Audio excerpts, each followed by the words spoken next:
পুরঞ্জন পুরঞ্জনী, হ্যাঁ, প্রাচীনকালে পুরঞ্জন নামে এক মহা যশস্বী রাজা ছিলেন। অর্থাৎ পুরঞ্জন কাকে বলা হয়েছে? আমাদের জীবাত্মাকে। বুঝলেন? জীবাত্মা কি চায়? ভালো থাকবো, ভালো খাবো, সুখে থাকবো, এগুলোই তো চায়। এই জন্য একে পুরঞ্জন বলা হয়েছে। পুর মানে গৃহ। আত্মা গৃহ ছাড়া থাকতে পারে না, তার একটা গৃহ থাকা চাই। সে মানুষ হোক, পশু হোক, গরু হোক, ছাগল হোক, এটা দেহ তো একটা গৃহ। এই গৃহের ভিতরে জীবাত্মা আছেন। সুন্দর গল্প দিচ্ছেন। তাই বলছেন সেই পুরঞ্জনের একজন বন্ধু ছিল, সে বন্ধুর নাম ছিল অজ্ঞাত, মানে যারে কেউ জানে না। ন জ্ঞাত ইতি অজ্ঞাতকে ভগবান শ্রীকৃষ্ণ পরমাত্মা। গল্পটা কিভাবে বলছেন দেখেছেন? একজন পুরঞ্জন নামে রাজা ছিলেন, তার এক বন্ধু ছিল, নাম তার অজ্ঞাত। কেউ তার ক্রিয়াকলাপ জানে না। পুরঞ্জন নিজের সুখের জন্য বলল, বন্ধু তুমি তোমার জায়গায় থাকো, আমি একটা ভালো ঘর খুঁজে বের করি, ওখানে গিয়ে থাকবো। পুরঞ্জন সুখের জন্য নিজের বন্ধু অভিজ্ঞাকে ত্যাগ করে দিয়ে আর তিনি ভূতলে চলে আসলেন। পুরী খুঁজে বেড়াচ্ছেন, কোন পুরীতে গিয়ে বসে বাস করব, কোন পুরীতে উপযুক্ত বাসস্থান আছে। অবশেষে হিমালয়ের পাদদেশে দক্ষিণ দিকে ভারতবর্ষেই এসে উপস্থিত হলেন। এসে দেখলেন নবদ্বার যুক্ত একটা পুরী আছে। মানব দেহ 9টি দ্বার। এই দেহেতে সব থেকে বেশি আরাম, তো অন্যান্য দেহ থেকে সুখ বেশি, আনন্দ বেশি। এই জন্য নবদ্বার রূপী এক পুরী দেখলেন। এই পুরীতে আমি প্রবেশ করব। এই নগরীটি সব থেকে সুন্দর সুলক্ষণযুক্ত দেখে রাজা পুরঞ্জন নগরীতে প্রবেশ করলেন এবং নগরীর বিভিন্ন স্থানে ভ্রমণ করছেন। করার পরে দেখেন এর ভিতরে এক সুন্দর রমণী আছেন। এর ভিতরে একটি সুন্দর রমণী আছেন। সেই রমণী বলতে এখানে বুদ্ধি বা অবিদ্যাকে বলা হয়েছে, রূপী স্ত্রীলোককে বলা হয়েছে। শরীরের ইন্দ্রিয়কে আমি আমার অভিমান করে যে বুদ্ধি, তাকে অজ্ঞানতা বলা হয়েছে, আর এই অজ্ঞানকে পুরঞ্জনী বলা হয়েছে বা বুদ্ধি বলা হয়েছে। পুরঞ্জন আরো দেখলেন যে এই রমণীকে রক্ষা করার জন্য 10 জন লোক তার পিছনে আছে। আমাদের বুদ্ধিকে কে পরিচালনা করে? 10টা ইন্দ্রিয়, বুঝেছেন? 5টা জ্ঞান ইন্দ্রিয়, 5টা কর্মেন্দ্রিয়, এরা এই বুদ্ধিকে চালায়, বুঝেছেন? এই জন্য বলছেন ওই রমণীকে রক্ষা করার জন্য 10 জন অনুচর আছেন। তারা প্রত্যেকের আবার 100 জন করে দাসীরা আছে, অবস্থান অধিপতি যারা আছেন। এইভাবে তারপরে যখন গেলাম, তারপরে দেখতে পেলাম যে ওই স্ত্রীলোকের দ্বারপালে পঞ্চনাগ যুক্ত এক সর্প আছে।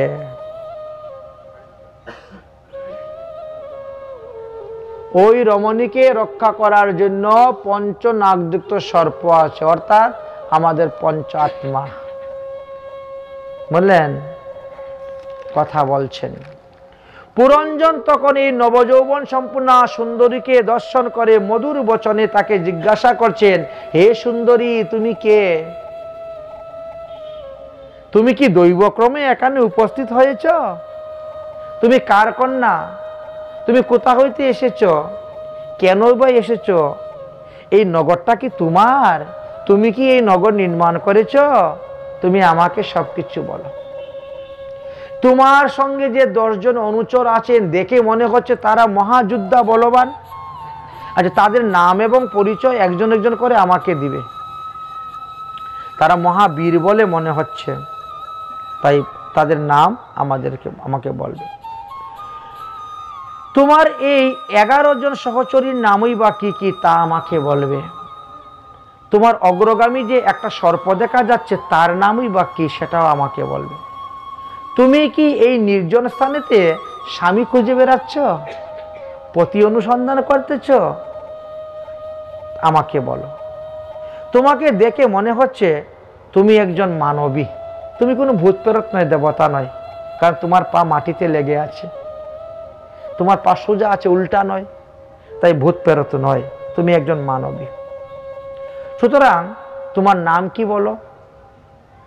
তখন ওই রমণী বলছেন, হে নরশ্রেষ্ঠ, আমি তো আমার নাম জানি না, আমার নাম যে কি তা আমি জানি না, আমার জন্মদাতা পিতাকে তাও আমি নিশ্চিত রূপে জানি না, এমনকি আমি কোন গোত্রে জন্মগ্রহণ করছি তাও আমি জানি না, এমনকি আমার সঙ্গে যারা আছেন তাদের নাম কি, তাদের গোত্র কি সেটাও আমি জানি না। এখন আমরা সবাই এই পুরীতে আছি সঙ্গে জন্য একে অন্যে ভালোবাসা নিয়ে আছি, কিন্তু কেউ কাউকে কখনো জিজ্ঞেস করি না তোমার নাম কি, তোমার নাম কি। আমরা সবাই এখানে একত্রে এই পুরীতে বাস করতেছি, পুরী নির্মাণ করতেছি। তাহ তোমার এত জানার আগ্রহ কেন? না না, আমি তোমাকে বিয়ে করব তো এই জন্য। আরে বিয়ে করতে হলে বিয়ে করেই ফেলো, এত জানার কি প্রয়োজন আছে? আমার সঙ্গে যাদেরকে দেখতেছেন সেই পুরুষগণ আমার সখা, নারীগণ আমার সখী, এটাই পরিচয়। আমি যখন নিদ্রা যাই তখন এই পঞ্চসর্প আমার পুরী পাহারা দেয়। আমরা ঘুমালে পরে পঞ্চপ্রাণ আমাদেরকে পাহারা দেয়। হে নরশ্রেষ্ঠ, তোমার সৌভাগ্য যে তুমি এখানে পদার্পণ করেছ। আমরা প্রার্থনা করি ভগবানের কাছে তোমার মঙ্গল হোক। তুমি কি এখানে বিষয় বাসনা ভোগ করার জন্য এসেছ? যদি তাই হয় তাহলে আমরা প্রস্তুত। আমরা সব রকমের আপনার বিষয় বাসনা ফুর্তি করার জন্য সর্বদাই প্রস্তুত থাকব, সর্বদাই আপনার সেবায় নিযুক্ত থাকব। আমি কথা দিলাম আপনি আমার এই নবদ্বার রূপী পুরীকে 100 বৎসর পর্যন্ত অধিষ্ঠান করিয়া আপনি উপভোগ করুন। কলিযুগের মানুষের পরমায়ুতে 120 বৎসর, এই দেখেছেন। আমি আপনাকে পতিরূপে বরণ করে নিলাম, অর্থাৎ আমাদের দেহের পতি হলেন এই জীবাত্মা। আর সে যখন এই দেহ থেকে বেরিয়ে চলে যায় তখন এটা পতিত হয়ে যায়, আর পতি থাকে না, পতিত হয়ে যায়। দেবশ্রী নারদ বলেন, হে প্রাচীন বহি রাজা, অতঃপর পুরঞ্জন এবং পুরঞ্জনী দুজনের মধ্যে বিবাহ হয়ে গেল, দাম্পত্য জীবন পরস্পর শুরু হয়ে গেল। তারপরে মনের আনন্দে তারা স্বামী স্ত্রী 100 বৎসর পর্যন্ত আনন্দ ভোগ করলেন। সেই নগরীতে যে 9টি দরজা ছিল, সেই 9টি দরজার মধ্যে 7টি দরজা উপরিভাগে আর 2টি দরজার নিচে, মানে কোমরের নিচে 2টা, কোমরের উপরে আমাদের 7টা আছে উপরিভাগে। এই নগরের যে রাজা হবেন তাকে ভিন্ন ভিন্ন দেশে যাওয়ার জন্য ভিন্ন ভিন্ন রাস্তা, নাকের ছিদ্র 2টা, কানের ছিদ্র 2টা, চোখের 2টা, দেখেন ভিন্ন ভিন্ন জায়গায় যাওয়ার জন্য ভিন্ন ভিন্ন রাস্তা আছে। এই দ্বারগুলির মধ্যে 5টি পূর্ব দিকে সোজা সোজা, 5টি দ্বার পূর্ব দিকে, 1টি দক্ষিণ দিকে আর 1টি উত্তর দিকে, এই সপ্তদ্বার। 2টি দ্বার পশ্চিম দিকে, অর্থাৎ পায়ু এবং উপস্থ।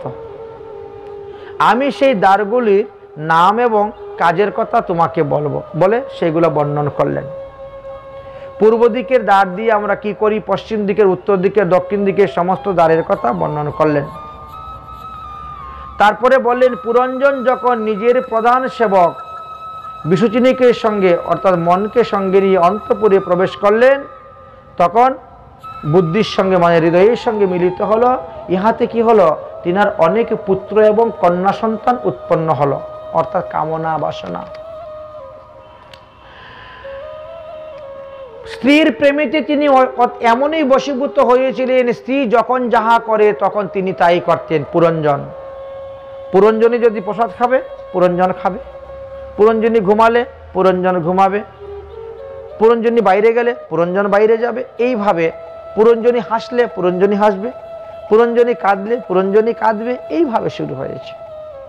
যদিও পুরঞ্জনের পক্ষে পত্নীকে দূরে রেখে বা ছেড়ে যাওয়ার কোনো সময়ই সম্ভব হতো না, এত ভয়, কিন্তু তথাপিও একদিন মাংস খাওয়ার লোভে হরিণ শিকার করার জন্য ধনুষ আর বাণ সঙ্গে করে নিয়ে তিনি বনে চলে গেলেন।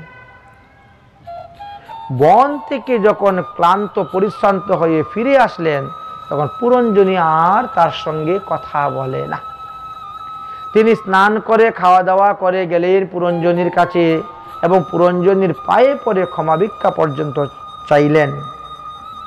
কারণ মাংসের প্রতি অত্যাধিক আসক্তি হওয়ার কারণে শাস্ত্রে যে সমস্ত প্রাণীবধ করা নিষিদ্ধ আছে তাহাও তিনি বধ করিতে লাগিলেন বলে সেই পাপের কারণে তিনি পাপী হয়ে গিয়েছিলেন।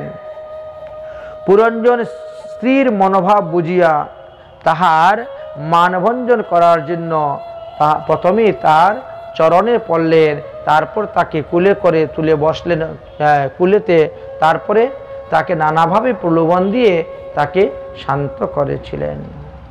পাঞ্চাল দেশ পুরঞ্জন তার বংশের ধারা বিস্তার করে পুত্র পুত্রাদি পুত্রবধূর দ্বারা পরিপূর্ণ করেছিলেন। এই পুত্র এবং তাদের উত্তরাধিকার পুত্র পুত্রাদি সহ সমস্ত পাঞ্চাল দেশে তিনি পরিপূর্ণ করেছিলেন। হে মহারাজ প্রাচীনবহি, তারপরে একদিন কি হলো, চন্দ্রবেগ নামে এক গন্ধর্ব তার অধীনে 360 জন মহাবলবান সৈন্যদেরকে নিয়ে এসে পুরঞ্জনের রাজ্যকে আক্রমণ করল।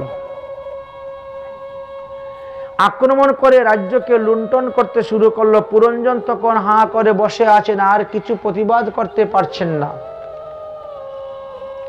অর্থাৎ আমাদের আয়ুকে কে লুণ্ঠন করে? দিন আর রাত। তো 360 দিনে 1 বৎসর, 360 দিন গেল মানে আমাদের জীবন থেকে 1টা বৎসর চলে গেল। দেখেন কি সুন্দর তাৎপর্য হলো, গন্ধর্ব রাজ চন্দ্রবেগ বলতে 1 বৎসর সংবৎসর, 360টি দিন 360টি রাত যাচ্ছে। কিন্তু একে রুখার কোনো ক্ষমতা নাই আমাদের তাকে আটক করার।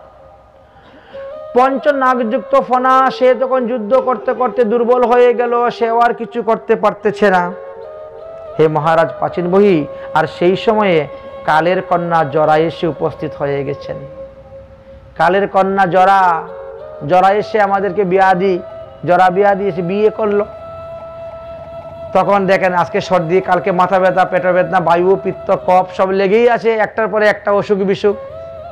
যেই 50 পার হলো, এবার জরা এসে বিয়ে করলো। সেই জরা এসে উপস্থিত হলো। দেবশ্রী নারদ বলছেন, হে প্রাচীনবহি রাজা, এই জরা এসেছিল আমাকে বিয়ে করার জন্য। তো আমি রাজি হলো, না না আমি তোমাকে বিয়ে করবো না। তখন সে আমাকে অভিসম্পাদ দিতে, যাও তুমি গোদহন কাল পর্যন্ত এক জায়গায় দাঁড়াতে পারবে না।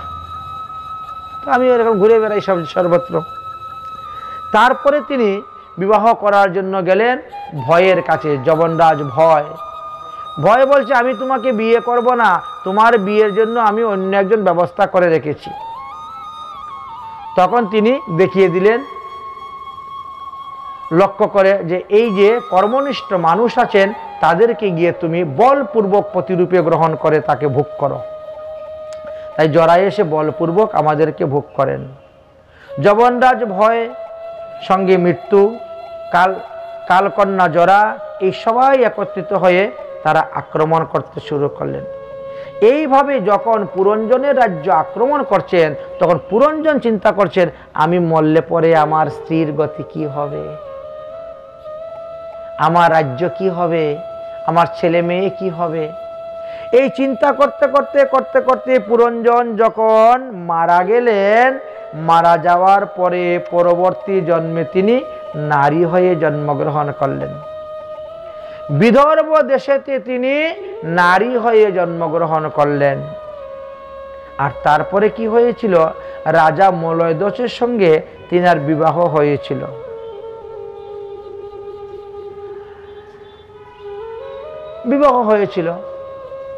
বিবাহ হওয়ার পরে তিনার এক কন্যা সন্তান জন্ম নিয়েছিল, নাম ছিল ধর্মশীলা, আর তাকে অগস্ত্য ঋষির সঙ্গে বিবাহ দিয়েছিলেন।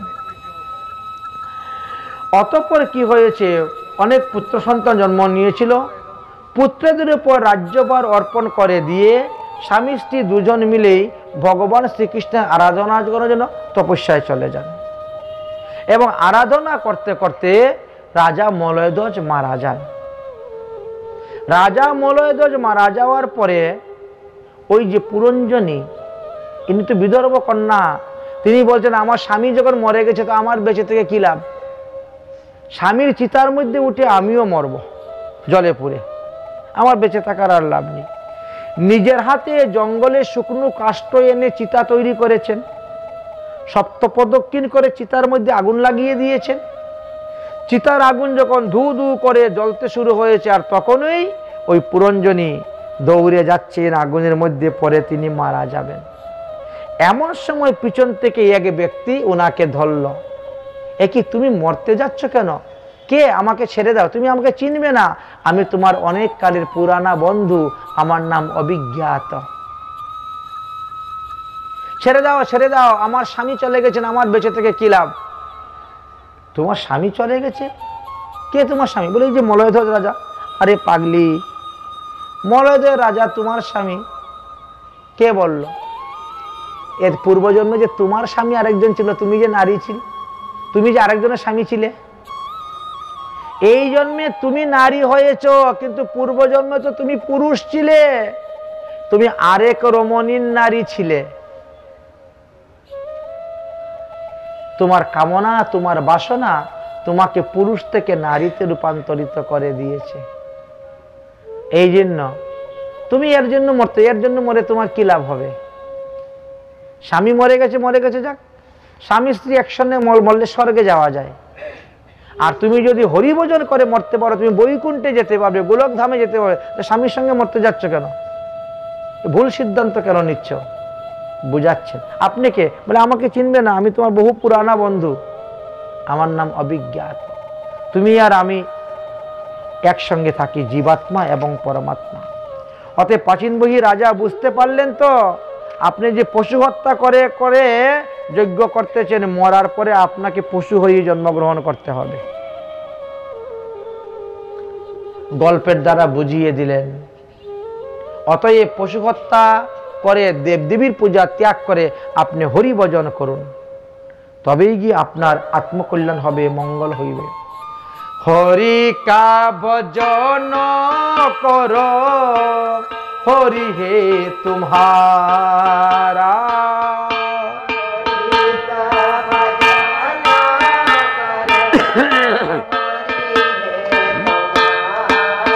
আর হরি কা ভজন করো, হরি হে তুমহারা।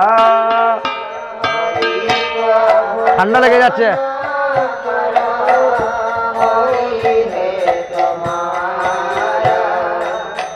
হরি কা ভজন বিনে, হরি কা ভজন বিনে নাহি কো গুজারা। হরি কা ভজন করো, হরি হে তুমহারা। হরি কা ভজন করো, হরি হে তুমহারা। হরি কা ভজন বিনে, হরি কা ভজন বিনে নাহি কো গুজারা।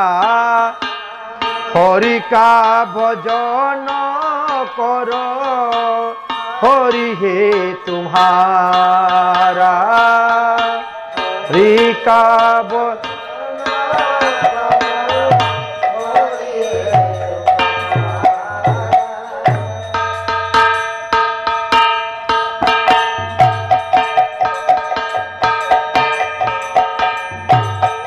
हरि नाम से तेरा काम ही बनेगा। हरि नाम तेरा काम ही बनेगा। हरि नाम ही तेरा साथी चलेगा,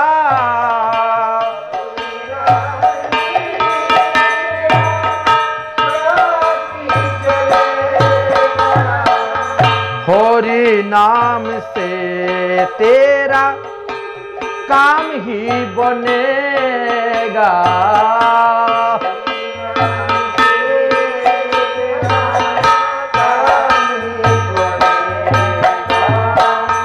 हरि नाम ही तेरा साथी चलेगा,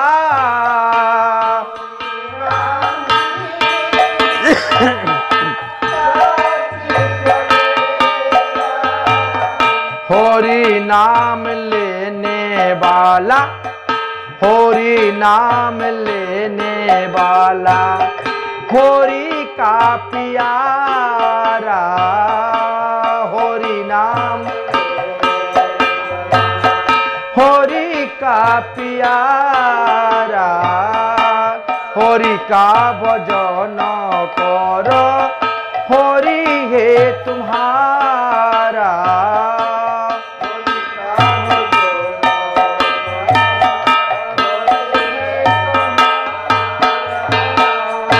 हरिर तो अनंत नाम, তাহলে আমরা কোন নামে করব ভগবানের কীর্তন? তুমি যে সম্প্রদায় থেকে দীক্ষা নিয়েছো সম্প্রদায়ের অন্তর্ভুক্ত যেটা সেটাই করো।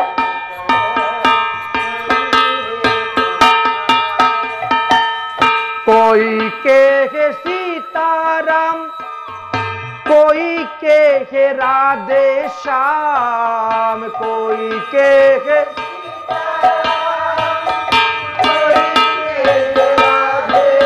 ओ, कोई कहे सीताराम, कोई कहे राधे श्याम,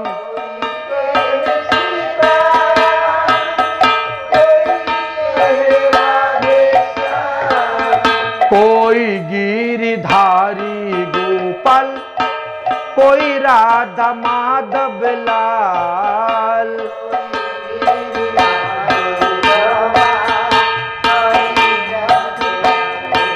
ओ कोई गिरधारी गोपाल, कोई राधा माधव लाल,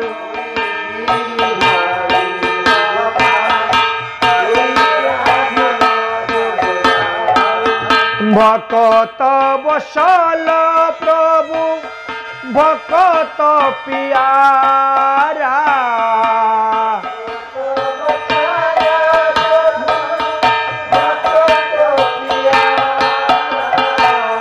हरि का भजन करो, हरि है तुम्हारा,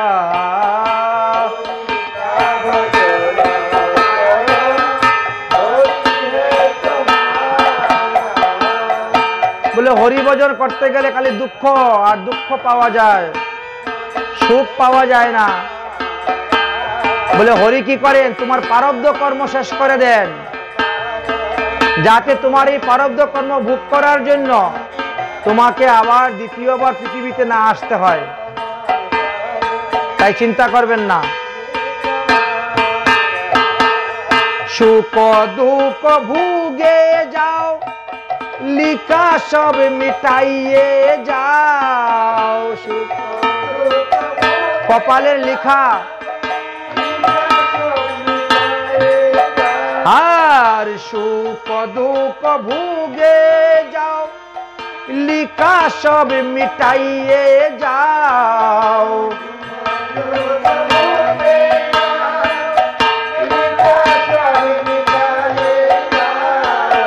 हरि गुण गाते जाओ, हरि को मनाते जाओ,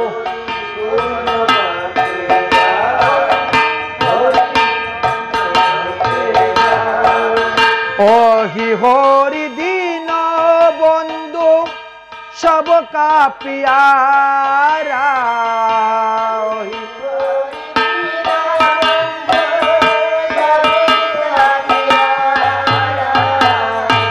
हरि का भजन करो, हरि है तुम्हारा।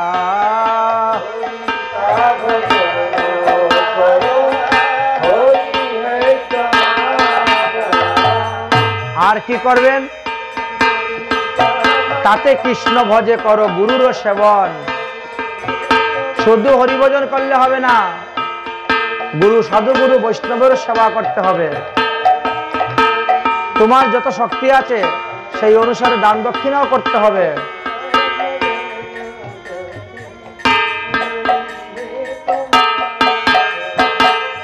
दिन पर दया करो, बने गो तु सेवा करो। दिन पर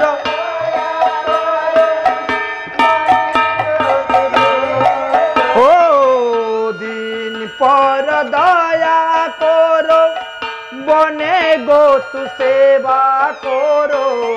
दिन पर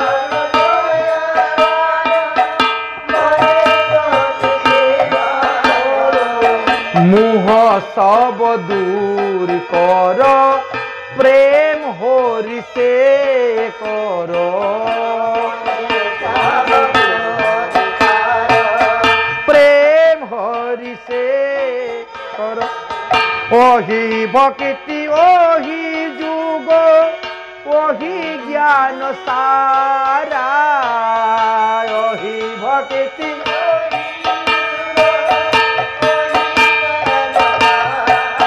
हार हरि का भजन कर, हरि है तुम्हारा।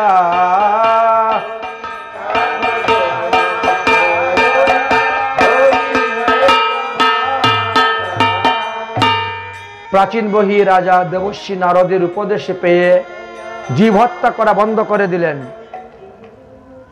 जीव हत्या बंद करे दिलेन, कर्मकांड बंद करे दिलेन, हरिभजन आरम्भ करलेन। एदिके प्रचेतागण हरिभजन करे हरिके लाभ करलेन। हरिर निकट थेके बर प्रार्थना करे तारा बाड़ीते फिरे आसलेन एवं तारा विवाह करलेन। विवाह करार परे तादेर एकटी पुत्र सन्तान उत्पन्न हलो, जे पुत्रेर नाम हलो दक्ष प्रजापति। ताहले प्रथम मन्वन्तरे जे दक्ष छिलेन সেই দক্ষ আবার দ্বিতীয়বার প্রচেতার পুত্র রূপে এসে জন্মগ্রহণ করছেন ওই ছাগলের মুখ থেকে মুক্তির জন্য।